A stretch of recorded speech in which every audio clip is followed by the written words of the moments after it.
Okay, oppositional defiance disorder. What is it? And is it your kid just being a brat?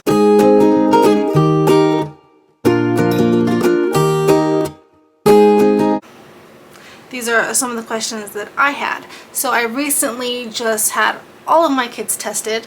Well, some have been tested. Kennedy's had her diagnosis and Allie's had her diagnosis for a while.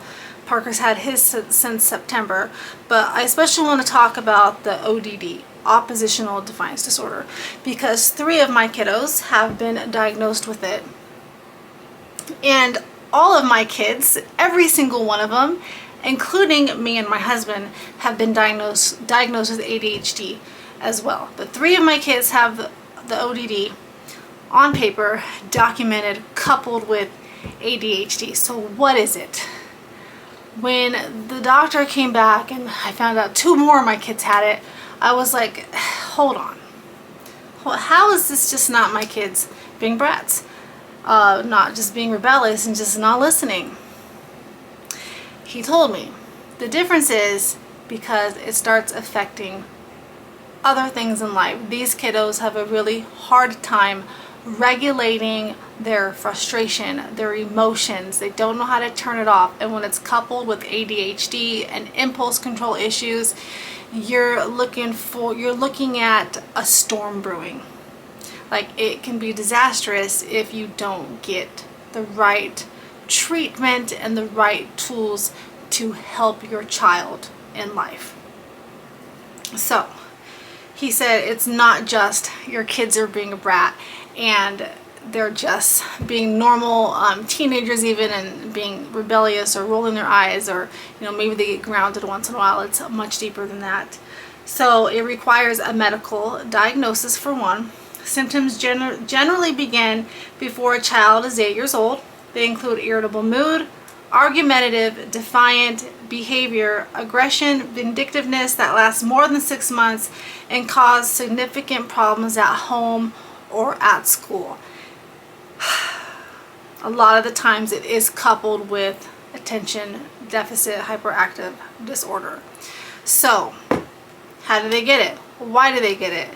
Did we as parents do something wrong? So for some kiddos that are diagnosed with it, these are usually more the severe cases. It is from neglect, abuse, a traumatic childhood. These are the kids that are really abused in their homes, or maybe in and out of foster care, things like that. A lot of it is genetic. So if you're predisposed to ADHD, like obviously we are, you're more at risk for oppositional defiance disorder. So I only have 3 kids that have it, so not all of my children have it, which is interesting because my oldest son has it, and he's technically not my husband's. Adam is not my 2 oldest's biological father. They don't know their biological father. Adam's raised them, but then 2 of my kids I've had with Adam have it. So they're probably more genetically disposed to it, maybe from my side. But another reason might be why we're not abusive parents or anything of that nature. Obviously, our household is chaotic because we all have ADHD. Kennedy has autism. There's borderline personality disorder. There's some other things going on. And when you have ADHD with everybody, with 8 people in the household who all have it differently, it presents itself different. The same with oppositional defiance disorder can present itself different in each kid. It's kind of a recipe for disaster, so to speak. Things can get very chaotic, loud. I will yell and like this is happening and this kid's doing this, and the kid's like the parent mom's nagging again. Like it becomes very I don't want to say hostile, but just chaotic is the best. You guys have seen it on my vlog. You can get crazy and you just get really overwhelmed. I've had people tell me, like family members, like sometimes I can't watch your videos because they're almost too real. And it makes me feel ooh, which I totally get. So that's probably a factor as well. So another thing, if you think maybe your kid is suffering from this, what I learned too from all of this is that usually there's a problem when regular parenting techniques aren't working.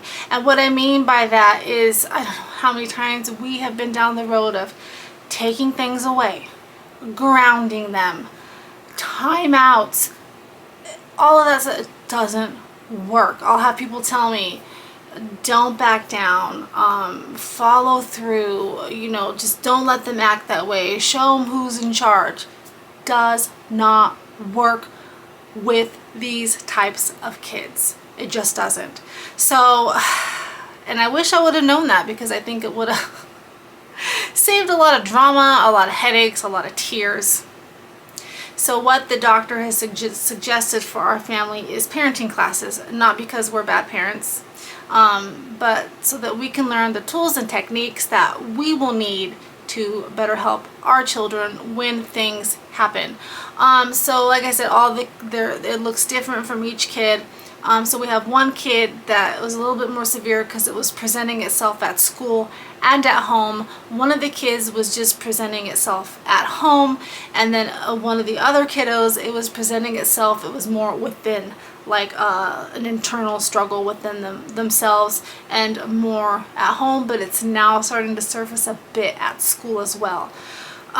So we're just going to take these classes, and they also recommended family therapy with all the kids, even the kids that don't have it, because like I said, you've got autism and ADHD and BPD and other things happening, so it wouldn't hurt to have the whole family involved. He gave me the books, and he told me I really should buy these books if I can, that I always have them on hand, because my kids still have a long way to go with school and everything, that I don't want to have to keep rechecking them out at the library if they even carry them. He gave me a bunch of books to read, some fun card games that you could use. So now I'm just happy that we have it documented on paper. I can get things set up at school with like IEP plans and 504 plans. And if you guys want me to make a video on exactly what an IEP is and a 504 that involves school, or if you would like to see a video on how to go, oh my gosh, I can't talk, and how to go about like getting testing for your kid. I'm sure it's different in every state, but I can do a video on what I did for Idaho, and it's probably similar most places. But again, I hope this video was helpful, because if you are struggling, even with yourself maybe, and with your kiddos, and nothing's working, and you just feel like, I don't know what I'm doing wrong, and you're crying yourself to sleep, and you're like, what is happening? My kids just don't listen, I must be the worst parent in the world. You are not alone. You're not the worst parent in the world. And I'm talking about, families more like ours. I'm not talking about the kids like in and out of foster care, or actually in abusive situations, because I'm willing to bet money those parents are watching these kinds of videos anyway. So but it can happen, and I urge you to seek treatment, because you do need a professional diagnosis, and it is really good to get the testing done, to get it documented, because it will open so many doors for them as far as like therapies go. So now I know I can do the parenting classes to get the help that we need, because especially when ODD is coupled with ADHD, a lot of these kiddos have so much trouble focusing as it is. They're just, you have to learn in life that 90% of being an adult, unfortunately, is doing things that are boring, or doing things that you don't like to get to the things that you do like. And that's just life. And we got to get these kids on the right track to have those tools in place. It was also very interesting through the testing to see like their different styles of learning, where they struggle with like fluid reasoning and visual and auditory, sensory things. I learned that all of my kids had the same thing with they need not only visual, but they need the auditory too. So that's why online school is horrible for my family.